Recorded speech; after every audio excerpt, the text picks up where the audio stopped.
Hello and welcome to another episode of Coach's Commentary. In this episode, I'm going to be talking about the young guns who done extraordinarily well in this IPL episode.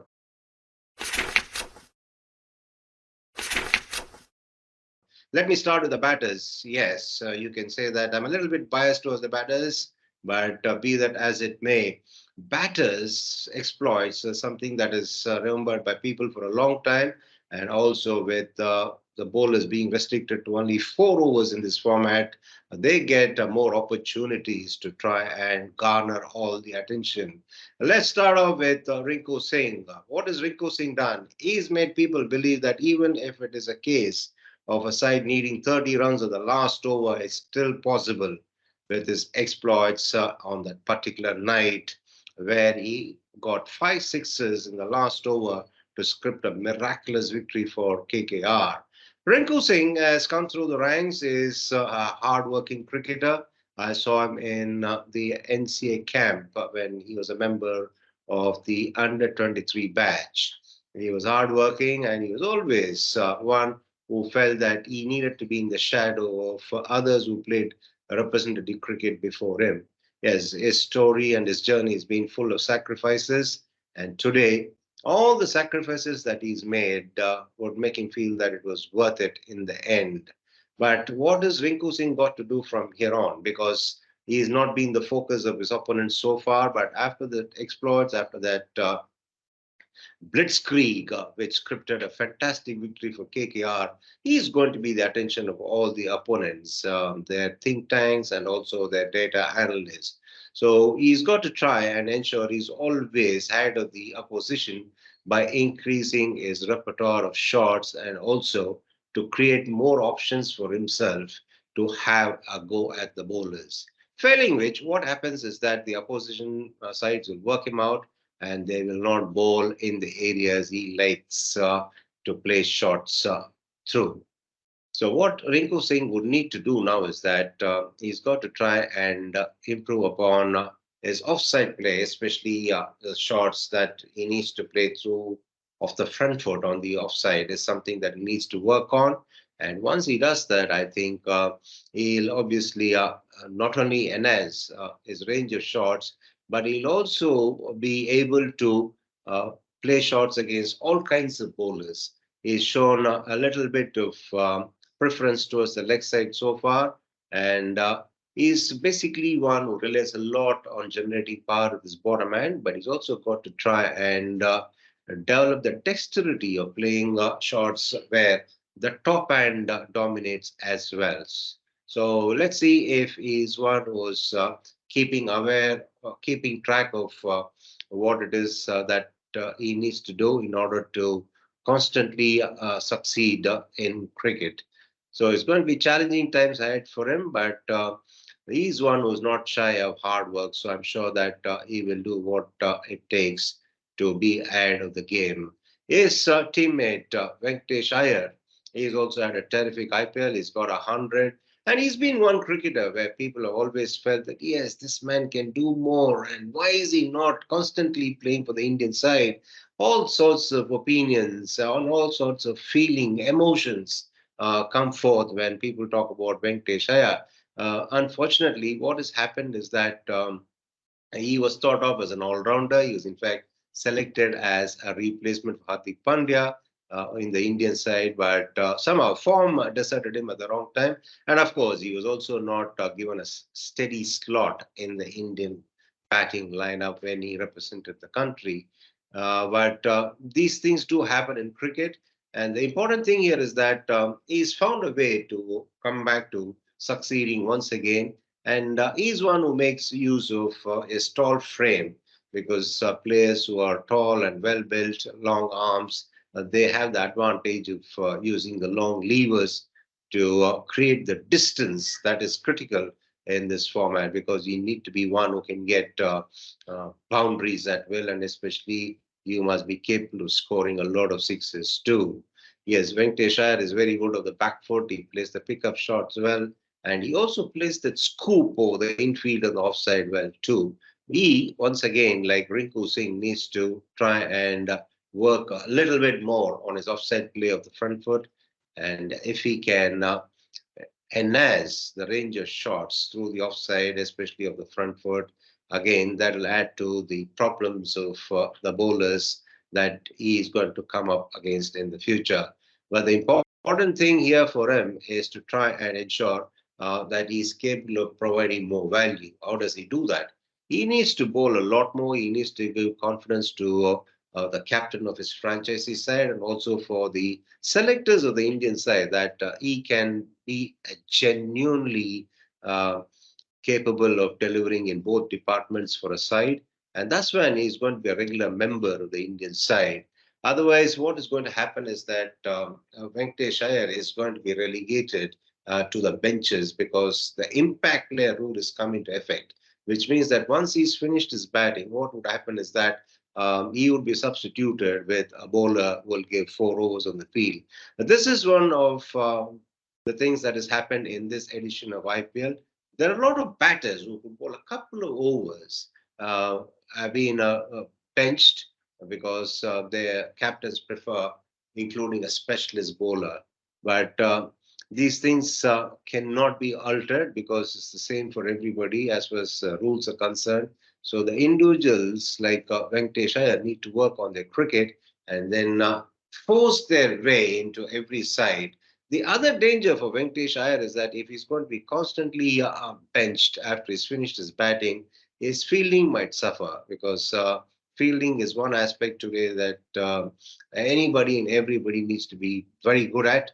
And if he's not going to be constantly fielding, he's going to lose his edge. That's another thing that the captains need to be mindful of when they bench cricketers on a regular basis. The other batter who's really done well is another upcoming star. I, for one, believe that he's going to be the next big thing. What do you think it is? Yes, Tilak Varma. He's shown excellent temperament. He's got great talent, and most importantly, he's shown that he's got a lot of awareness, which is the key for anybody to keep scaling the ladder. The young man has impressed everybody with his temperament and with his ability to play shots with a lot of confidence. But what has impressed me about Tilak Varma is the fact that he gets runs when the others around him are not really contributing. That is the sign of somebody who can overcome pressure. And as you scale the ladder, as you keep playing against better oppositions and in better competitions and also in international cricket, the key for success is in the ability to overcome pressure. And that's something I think young Tilak Varma has.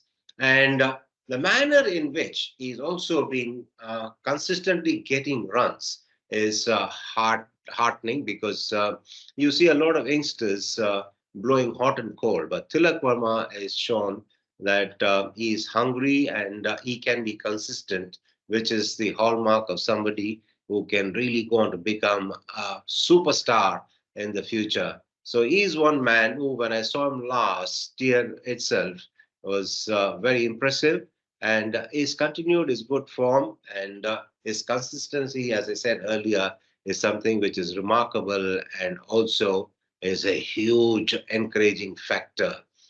The other youngster who I think will obviously have a bright future is Sai Sudarshan.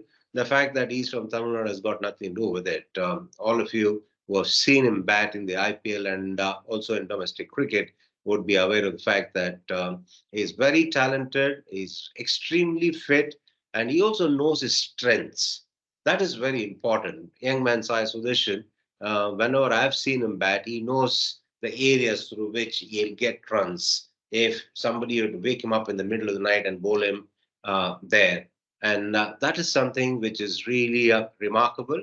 A young man knowing his strengths and playing within his strengths. But what he needs to also do now is that he needs to try and ensure that he has some areas to work upon. And he needs to put in a lot of work there. For instance, he needs to try and get a bigger stride forward when he plays with the front foot. He also needs to try and improve his shot making skills through the offside as well, especially against the faster bowlers and off the front foot. It's just that these cricketers look to stay back in the crease and then have a wider base and look to hit through the onside.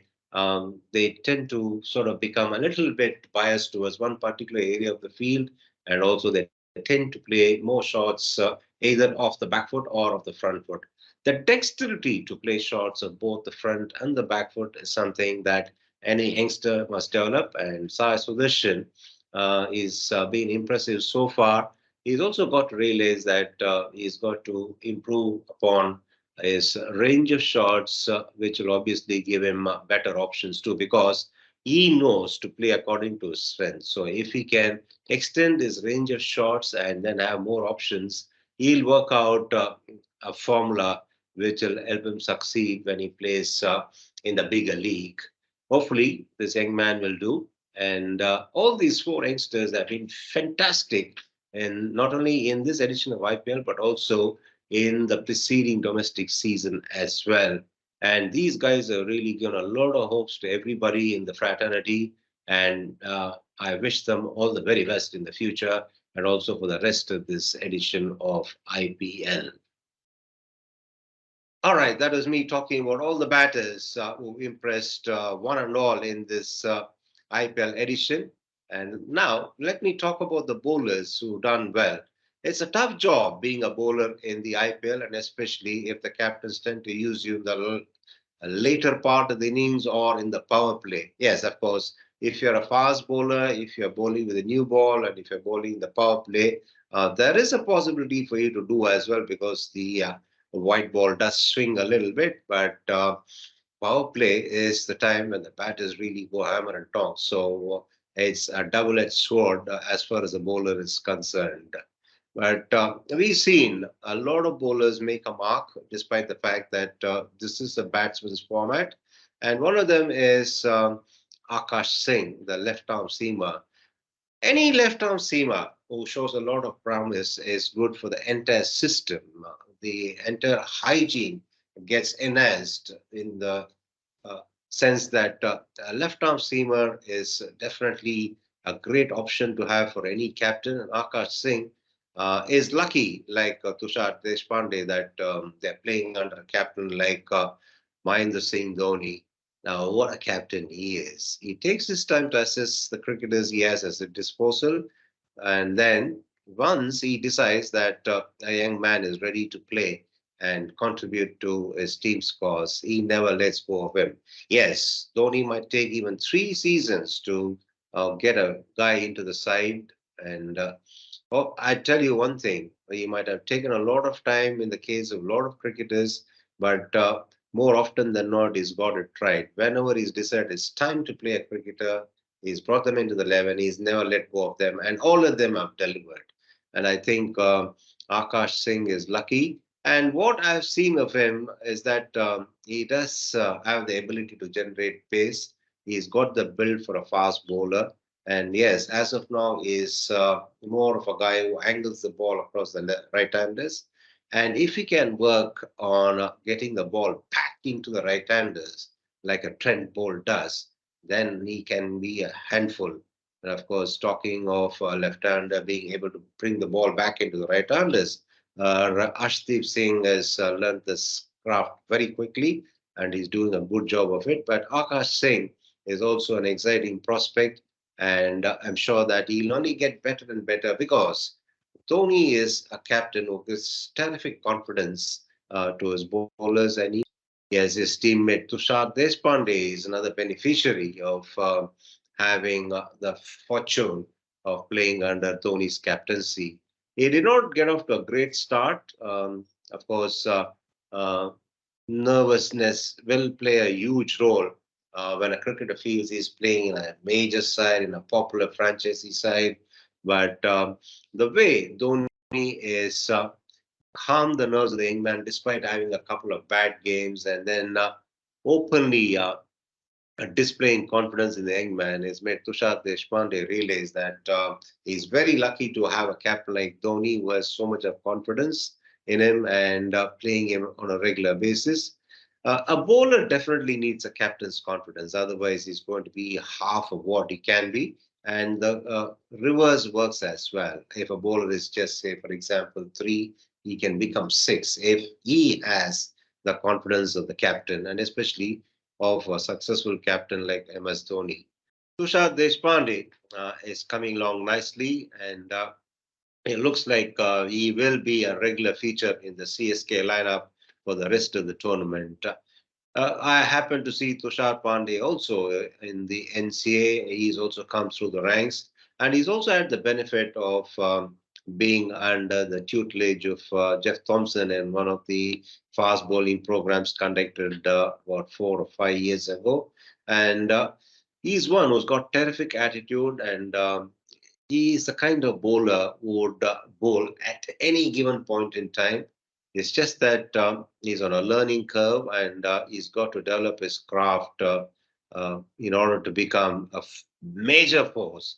Yes, he's got the promise now. He's shown that he's got the temperament, he's got the attitude, but it's all about developing skills and developing them quicker than the arch rivals or your competitors. That's the key for youngsters who are looking to scale the ladder quicker, because the situation is such that there's a huge competition for fast bowlers. And so it's imperative for youngsters to develop their skills quickly enough. The other standard feature that we've seen in the T20 format of late is that leg spinners have really gone on to show how important it is for the captains to have a leg spinner in their setup. It's heartening to see Markande making a huge comeback this season. We did see him deliver well enough a few years ago, and then suddenly there was a lull. He lost his way, and this season he's been remarkably good for the Sunrisers. And what is impressive about him is that he's learned the craft of flighting the ball, making the ball dip, and he's also developed that subtlety in the pace that he bowls at now these days. And his googly is well disguised too. And if you cast your mind back to the dismissal of Ambati Rayudu in last night's game, I think that is something that Mayank Markande would have really enjoyed. What is critical for any bowler, especially for a leg spinner, is to be encouraged all the time. We saw Chahal delivering brilliantly at a venue where runs are really scored just about by everybody who gets to bat there on that surface. I'm referring to the Chinnaswamy Stadium. He performed extraordinarily well for the RCB, but there again, he's playing for a different franchisee this year. But it doesn't matter. Leg spinner is one who is going to really do the job for his captain in the T20 format. We've seen that happen time and time again. And Mayank Markande obviously is one of the better leg spinners in the country. And he's young, age is on his side, and he can always back himself to obviously perform on a regular basis and then force his way into the Indian side in the years to come. The important thing is that he's shown character. He had lost his way, but what has happened is that he's worked on his cricket. He's come back. He's displayed fantastic temperament to bowl brilliantly so far in this edition of the IPL and succeed and give everybody that confidence that he's back, which is very critical. Talking of leg spinners, the other interesting character, Suyash Sharma, it's a huge story, isn't it? He was brought in as an impact substitute, and then he comes in and makes a mark, picks up wickets. And stories are obviously bound to galore during IPL because you get a lot of cricketers coming into the franchise's radar through different sources leading up to the season. And there are few cricketers who would have not been heard of and come into the IPL and make a mark for themselves. And Suyash is one of them. As of now, he is one who's looking to enjoy himself, effervescent character. He has bowls a bit faster through the air. He's had success because in cricket, what happens is that when you burst into the scene, you're an unknown quantity, and not many people are aware of what you can do and what you cannot do.